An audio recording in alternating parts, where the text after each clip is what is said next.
iPhone ba na baratuhon ang imong pagita ng murag iPhone? Oh, Diara! Diara, ang gusto nimo? Oh, Diara! Barato na kayo. Barato na kayo siya. Oh, i-scroll. Pastang gahi Hard touch. Buang ka ha? Unya.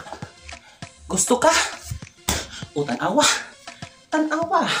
Tanawa. Taganyan nag-andar.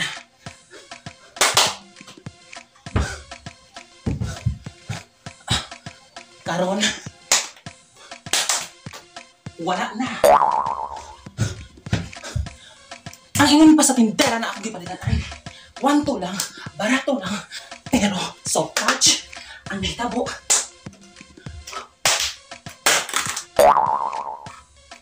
Unya, di daw mabuak. Tanawa. Buak. Nagbinulot kapog ka.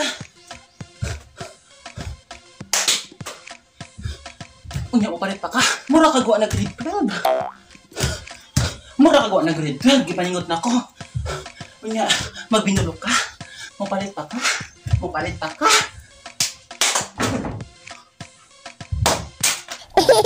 Diba? Ang ingon sa tindera, hastang ligo na. Nawaron, naunsan eh. Naunsan eh. iPhone kay now. Tanawa. Unya, mupalit pa ka. Ano malaki paningot na ako? Kaya saan akong sulti ha? Unya, mupalit pa ba ka? O Vapon S23 Sun model? Ako lang i-reset sa una.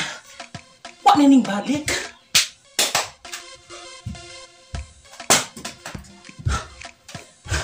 Una, magtipid ka.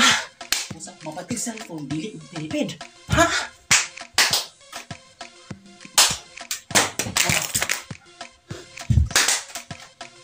Nagaso-gasto pa ako sa technician. Nagbayad ko 500 para ma-okay lang daw. Hindi sa logboard. Ang hindi. Oh, unya, Vapon Sun S23 palit pa ka? Ha? Ha? Mura ka gawa na grade 12? Nagbinulok na pod? Unya, mo palit pa ka? Ha? Buang ka. O gumana na nato for today's video. Kaya di ka po ina ko. Naligo ako sa mod. Ibo sa ikaw. Estudyante, di magtipid. Dahil tag 4,500, 4,999 na self. Pero kani, ayaw yun mo pagpalit. Kaya gi-ilagram. Boom! Mura ka gawa na grade 12.